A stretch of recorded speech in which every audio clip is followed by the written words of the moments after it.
Hello, আসসালামু আলাইকুম guys. আজকে আমরা চলে এসেছি সেই বিখ্যাত একটি বনে, যেখানে শুনেছি যে আমরা এখানে অনেক কিছু রয়েছে এবং এখানে প্রাকৃতিক সম্পদে ভরপুর এবং এখানে বিভিন্ন ধরনের পর্যটক প্রতিদিন প্রতিনিয়ত দেখতে আসে।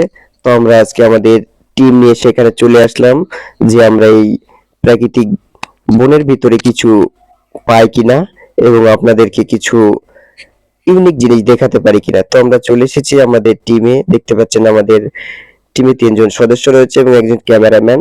প্রথমে আমরা যেটি দেখতে পেয়েছি সেটি একটি খুবই বিষধর আচা পোকা। এই আচা পোকাটি যদি আপনার শরীরে লাগে তাহলে কয়েক মিনিটের ভিতরে এখানে অনেক ধরনের ইনফেকশন হয়ে যেতে পারে, ঘা হয়ে যেতে পারে, যেখান থেকে বড় ধরনের আপনি রোগে আক্রান্ত হতে পারেন। তো আমরা আস্তে আস্তে একটু ভিতরে যাওয়ার চেষ্টা করছি। প্রথমে আমরা যেটি দেখতে পেলাম সেটি হচ্ছে একটি বন্য পিঁপড়ের একটি বাসা। দেখতে পাচ্ছেন যে বাসাটি কত নিখুঁতভাবে বানানো হয়েছে এবং কত সুন্দর ডিজাইন, এবং এর ভিতরে যে পিঁপড়েগুলো থাকে এগুলো খুবই ভয়ঙ্কর। তারা মুখের মাধ্যমে খাবার নিয়ে বিভিন্ন জায়গায় যায় এবং এই বাসার ভিতরে যে একটি টোপ পাওয়া যায়, এটি মাছ ধরার জন্য খুবই বিখ্যাত টোপ হিসাবে পরিচিত। দেশে বিদেশে সকল জায়গায় এই টোপ ব্যবহৃত হয়। আমরা যে একটি ফল দেখতে পেলাম, বিখ্যাত ফল, এই ফলটি আগে বনে জঙ্গলে খুঁজে পাওয়া যেত কিন্তু এখন এটি বিরল। এটি শুধুমাত্র গহীন বনেই পাওয়া যায়। এই ফলটি খুবই মর্মান্তিক একটি ফল।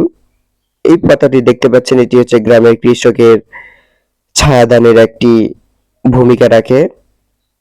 আপনারা দেখতে পান যে গ্রামের কৃষকেরা মাথার উপরে একটি গোল একটি মাতুর দিয়ে থাকে, এটি সেই মাতুর বানানো সেই পাতা। এটি দেখতে পাচ্ছেন একটি বনকচু গাছ।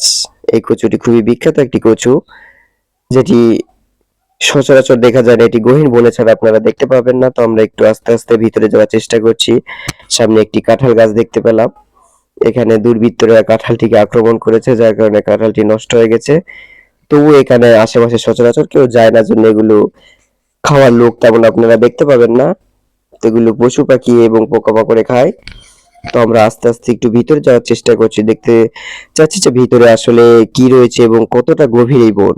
তো আমরা দেখতে পাচ্ছি যে বনটি অনেক গভীর। তো আমরা বেশি ভিতরে যেতে চাচ্ছি না, কারণ ভিতরে পশু থাকতে পারে, যেহেতু এখানে জীবজন্তুয়ে ভরা এটি।